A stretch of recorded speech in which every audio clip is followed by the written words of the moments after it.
नमस्कार, good evening. मैं विजयलक्ष्मी गुप्ता आपका अपने चैनल पर स्वागत करती हूं और उम्मीद करती हूं कि सभी मुख्य सेविका बहनें स्वस्थ होंगी और मस्त होंगी। सभी बहनें एक एक दिन बीतता है और परेशान रहती हैं और रोज़ कोई ना कोई न्यूज़ ढूंढती रहती हैं।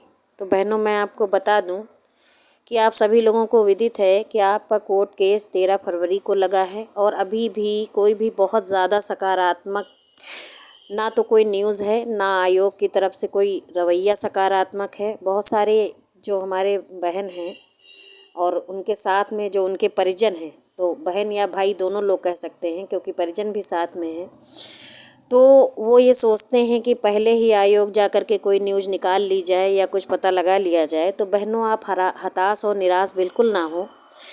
मैं आपको बिल्कुल एकदम विश्वास दिलाती हूँ कि मैं चुप नहीं बैठी हूँ और किसी न किसी माध्यम से, और रही बात आयोग जाने की, तो आपको सूचना नहीं प्रेषित की गई है। हम आयोग भी जा कर के पता लगा चुके हैं, तो वहाँ से यही उत्तर मिला है कि जब तक कोर्ट से कोई सकारात्मक बात सामने नहीं आती है तो हम इस भर्ती की प्रक्रिया को आगे नहीं बढ़ाएंगे। लेकिन आप लोगों को कोई भी चीज़ हम लोग डेट वाइज इसलिए नहीं बताते हैं, अपडेट नहीं करते हैं कि हम फला तारीख को आयोग गए थे या ढमा तारीख को आयोग गए थे, क्योंकि होता ये है ना कि फिर व्यूज़ के लिए और न्यूज़ के लिए बहुत सारे जो चैनल होते हैं छोटी सी बात को बहुत ज़्यादा हाईलाइट करके बढ़ा चढ़ा के बताते हैं और आप लोगों की उम्मीदें बन जाती हैं, फिर आप लोग परेशान होने लगते हैं। तो अगर कोई सकारात्मक न्यूज़ होगी तो हम आपको ज़रूर बताएंगे। और ये मत सोचिए कि हम 13 फरवरी के पहले आयोग नहीं जाएंगे या नहीं गए हैं। ठीक है, समझदार समझ गए हैं और जो हमसे पर्सनली जुड़े हैं वो भी जान गए हैं। अब बात करते हैं कि कल जब से यूपी ट्रिपल एससी के द्वारा पीईटी का रिजल्ट जारी किया गया है, तो उसमें जो नामलाइजेशन की प्रक्रिया देख ली है बच्चों ने, उसको देख करके काफ़ी परेशान है। और ख़ासकर पहली शिफ्ट वाले मुख्य सेविका भर्ती परीक्षा की जो पहली शिफ्ट के बच्चे हैं वो कुछ ज़्यादा ही परेशान हैं और वो कह रहे हैं कि मेरे नंबर दीदी घट जाएंगे नामलाइजेशन होने के बाद। तो जाहिर सी बात है कि जिस भी शिफ्ट में नामलाइजेशन किया जाएगा तो लाभ जो है दूसरी वाली शिफ्ट को मिलेगा और वो लाभ किसी एक बंदे को पकड़ के नहीं दे दिया जाएगा। एक शिफ्ट का थोड़ा सा नुकसान होगा तो उतना ही फ़ायदा दूसरी शिफ्ट को होगा। नॉर्मलाइजेशन क्या है, इसको आइए समझ लेते हैं। ये कल जारी हुई पेट की मार्कशीट है आपके सामने और देखिए इसमें जो है आप देख सकते हैं, हो सकता है आपको ना दिखाई दे तो मैं बता रही हूँ कि जो उम्मीदवार है उसका जो रियल स्कोर है वो 51.5 था और नामलाइजेशन करने के बाद उसका 52.33 हो गया है। ठीक है, और इसमें परसेंटाइल मेंशन किया गया है 99.32 का। मतलब समझिए परसेंटाइल होता क्या है, ये जान लीजिए। 99.32 का मतलब ये है कि 52.33 नंबर ये लाए हैं, तो इनके पीछे 99.32% लोग इनके पीछे हैं। ठीक है, यानी कि ये कहाँ पर हैं, ये मात्र आधे % वाले बच्चे हैं। यानी कि जिनका 52.33 नंबर आया है, आधे % ही बच्चे ऐसे हैं जिनका 52.33 नंबर आया है, बाकी 99.32% बच्चे उनके पीछे हैं। ठीक है, ये तो हो गई परसेंटाइल की बात। अब नॉर्मलाइजेशन में आप देखिए कि बच्चे का रियल स्कोर 51.5 ही है और जब नॉर्मलाइजेशन किया गया, ठीक है, तो उसका स्कोर हो गया है 52.32, यानी कि एक नंबर से भी कम का नॉर्मलाइजेशन हुआ है। 0.83 नंबर का नॉर्मलाइजेशन हुआ है। ऐसा ही मुख्य सेविका भर्ती परीक्षा में संभवतः हो सकता है, क्योंकि जो नॉर्मलाइजेशन की प्रक्रिया होती है वो दोनों ही शिफ्टों का तुलनात्मक अध्ययन करने के बाद की जाती है और इस प्रक्रिया में जो भी शिफ्ट में ज़्यादा नंबर आते हैं तो उसमें क्या किया जाता है कि उनको बराबर किया जाता है। ठीक है, तो ये इनकी आयोग द्वारा अपनाई जाने वाली प्रक्रिया है। और आपकी मुख्य सेविका भर्ती परीक्षा जो हुई है वो ज़्यादा शिफ्टों में नहीं, केवल 2 शिफ्टों में हुई है और पेपर आप लोगों ने दोनों ही देखे हैं, फर्स्ट शिफ्ट में भी देखा है आपने और सेकंड शिफ्ट में भी देखा है, बहुत ज़्यादा अंतर नहीं रहा है। अब पीईटी से तुलना करके आप लोग परेशान हैं, तो परेशान बिल्कुल होने की ज़रूरत नहीं है। जैसे यहाँ पर पॉइंटों में हुआ है नॉर्मलाइजेशन, संभवतः यहाँ अपने यहाँ भी यही प्रक्रिया अपनाई जाएगी और पॉइंटों में ही नॉर्मलाइजेशन होगा, क्योंकि ये भी नहीं कह सकते हैं कि दोनों शिफ्टों में 19-20 का अंतर था। जो जानकार लोग हैं, जो विद्वान लोग हैं, उनके द्वारा ये चीज़ बताई गई है कि दोनों ही शिफ्ट बहुत ज़्यादा एक दूसरे से भिन्न नहीं थी। तो नॉर्मलाइजेशन पॉइंटों में ही इसमें भी होगा।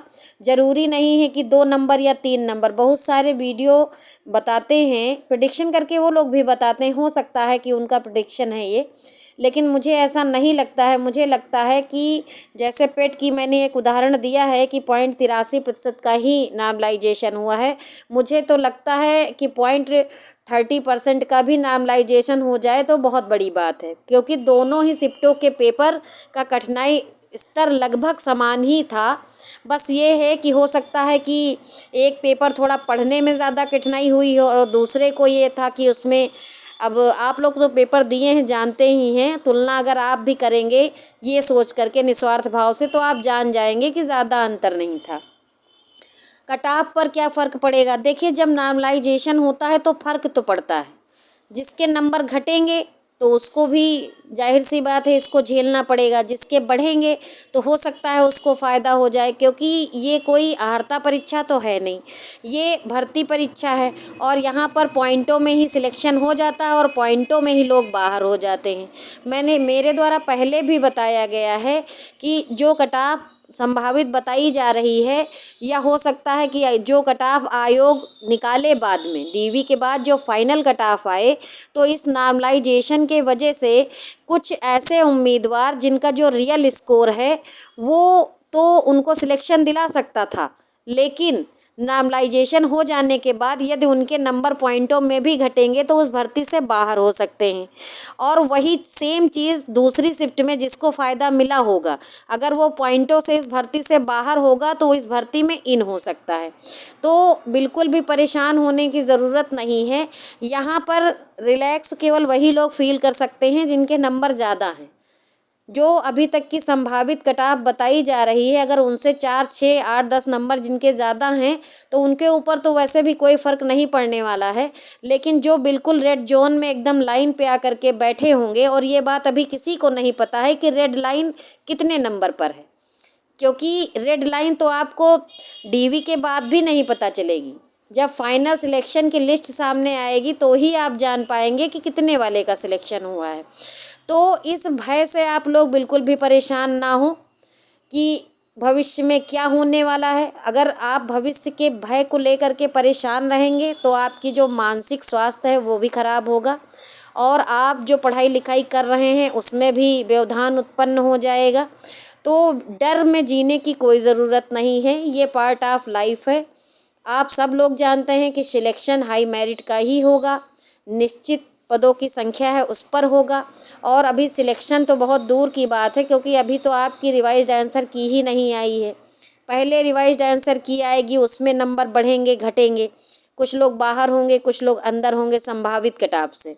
उसके बाद जब फाइनल आपको मार्कशीट मिलेगी तो उसमें नॉर्मलाइजेशन की प्रक्रिया अगर अपनाई जाती है, मेरे हिसाब से हो सकता है कि बराबर ही बैठ जाए, नॉर्मलाइजेशन करने की ज़रूरत ना पड़े, लेकिन ऐसी उम्मीद बहुत कम दिखाई दे रही है।